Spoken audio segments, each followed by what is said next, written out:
हे everyone, मैं हूं Anam. Welcome to my channel. आज के वीडियो में मैं एक्सप्लेन करूंगी क्लास 9 की पोएम द स्नेक ट्राइंग और मैं बात करूंगी सभी पोएटिक डिवाइसेस के बारे में भी। पोएट है W.E. रॉस। रॉस एक कैनेडियन पोएट थे, कनाडा से थे और उन्हें कनाडा का द फर्स्ट मॉडर्न पोएट भी कहा जाता है क्योंकि काफ़ी नयापन लेकर आए, काफ़ी फ्रेशनेस लेकर आए वो अपनी पोएट्री में। एनिमल लवर थे रॉस और एनिमल्स के बारे में काफ़ी उन्होंने पोएम्स लिखी और एक तरीके से लोगों के मन में उनके लिए सिंपैथी और काइंडनेस जगाने की कोशिश की।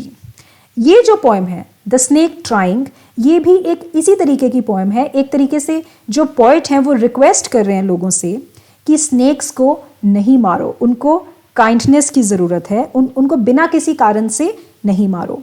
कई बार क्या होता है कि ऑब्वियसली स्नेक्स जो होते हैं वो ज़्यादातर पॉइजनस होते हैं या हमें डर लगता है कि शायद हमें काट लेंगे, बट ऐसा ज़रूरी नहीं है कि हर स्नेक पॉइजनस ही हो या हर स्नेक हमें हार्म पहुंचाना चाहता हो। तो ऐसा नहीं होना चाहिए कि हमने किसी स्नेक को देखा और उसको मारने के लिए उसके पीछे दौड़ पड़े। वो भी एक लिविंग बीइंग है, उसको भी पूरा अधिकार है अपना जीवन जीने का, तो हमें उसके लिए काइंडनेस शो करनी चाहिए।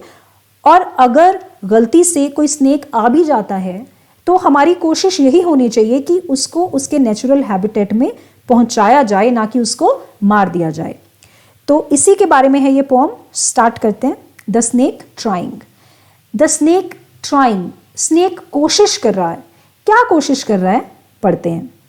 The snake trying to escape the pursuing stick. Pursuing stick, उसका पीछा। परस्यूइंग मीन्स पीछा करना। उसका पीछा, सांप का पीछा क्या कर रहा है, एक स्टिक। एक स्टिक है जो उसका पीछा कर रही है।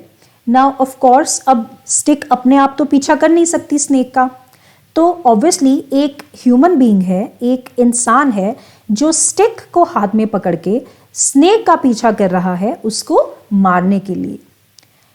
With sudden curvings of thin, long body, the snake trying to escape the pursuing stick. With sudden curvings of thin, long body. अपनी thin और long body को फटाफट कर्व कर करके, आपने देखा ही होगा कि स्नेक कैसे चलते हैं, कर्व्स में चलते हैं वो, तो वो बहुत तेज़ी से कर्विंग मोमेंट्स में अपनी जान बचा के भागने की कोशिश कर रहा है क्योंकि उसके पीछे कोई स्टिक लेके उसे मारने के लिए उसका पीछा कर रहा है। How beautiful and graceful are his shapes. अब देखिए परसेप्शन का कितना फर्क है। अब वही स्नेक किसी को डेंजरस भी लग सकता है और वही स्नेक किसी को ब्यूटीफुल भी लग सकता है।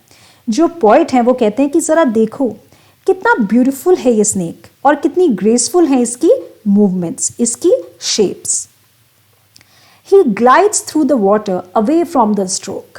अब जो स्टिक है उसके वार से बचने के लिए, उसकी हिट से बचने के लिए स्नेक कहाँ चला गया, वो पास के एक पॉन्ड में चला गया और पानी में ग्लाइड, बहुत जल्दी जल्दी मूवमेंट्स करके तैरते हुए वो चला गया। Oh let him go over the water into the reeds to hide without hurt. Reeds होते हैं प्लांट्स जो वाटर में होते हैं, छोटे छोटे प्लांट्स जो पॉन्ड्स वगैरह में होते हैं, उन्हें कहते हैं रीड्स। तो पोएट रिक्वेस्ट कर रहा है कि प्लीज़ उसे जाने दो पानी में, कम से कम तुमने उसको यहाँ तो नहीं रहने दिया, उसको पानी में तो जाके छुप जाने दो, उसको मत मारो, don't hurt him. Small and green he is harmless even to children. अब जो पोएट है वो कन्विंस करने की कोशिश कर रहे हैं उस ह्यूमन बीइंग को जो उसे मारने की कोशिश कर रहा है कि ये तो इतना छोटा है और ग्रीन है, ये तो बच्चों को भी नुकसान नहीं पहुंचा सकता। Why are you after him?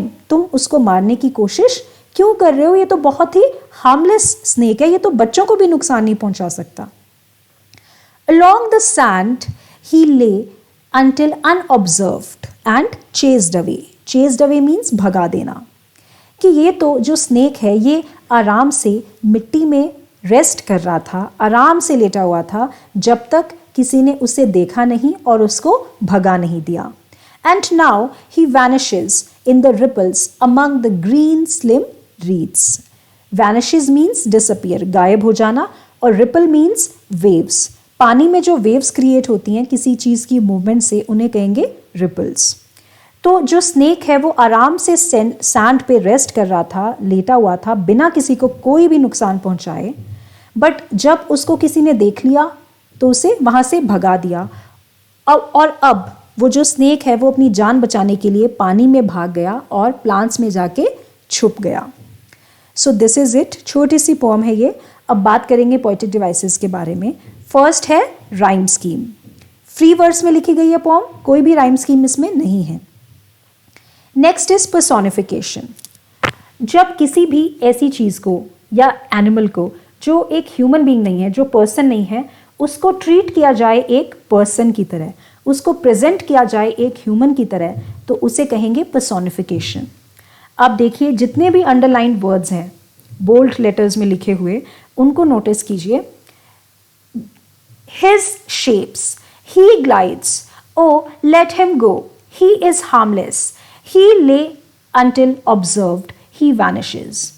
तो जनरली एनिमल्स के लिए, स्नेक्स के लिए, बर्ड्स के लिए हम यूज करते हैं word it. It is harmless. But यहाँ पोइट ने स्नेक को इट नहीं कहा बल्कि कहा है ही, क्योंकि वो ये दर्शाना चाहता है कि वो भी एक जान है, उसको भी जीने का उतना ही अधिकार है जितना कि एक ह्यूमन बीइंग को। तो since he has presented a snake as a human being, हम इस पोएटिक डिवाइस को कहेंगे पर्सोनिफिकेशन। नेक्स्ट है alliteration. Alliteration means repetition of a consonant sound. जब एक कॉन्सोनेंट साउंड को रिपीट किया जाए उसे कहेंगे एलिट्रेशन। अंडरलाइंड अल्फाबेट्स को देखिए। Hide without hurt, hide, hurt, यहाँ पे ह साउंड रिपीट हुई है जो कि एक कॉन्सोनेंट साउंड है। उसी तरीके से he is harmless, he harmless, फिर से ह साउंड को रिपीट किया गया है, तो इसे कहेंगे हम एलिट्रेशन। नेक्स्ट है ट्रांसफर्ड एपिथेट। जब एक एडजेक्टिव को उस नाउन के साथ यूज ना करके जिसके साथ उसको करना चाहिए, बल्कि किसी और नाउन के साथ यूज किया जाए, उसे कहेंगे ट्रांसफर्ड एपिथेट।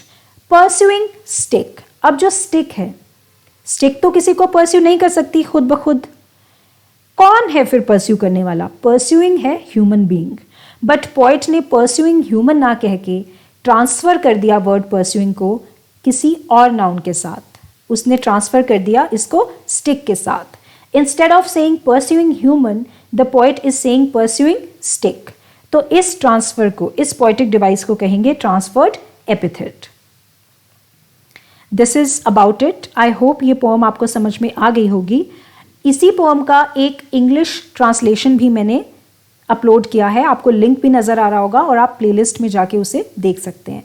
मैं रेकमेंड करूँगी कि आप उसे ज़रूर देखें, क्योंकि उससे आपको बहुत हेल्प मिलेगी अपने आंसर्स को लिखने में, क्योंकि इंग्लिश के एग्ज़ाम में आपको लिखना तो इंग्लिश में ही पड़ेगा, हिंदी में नहीं।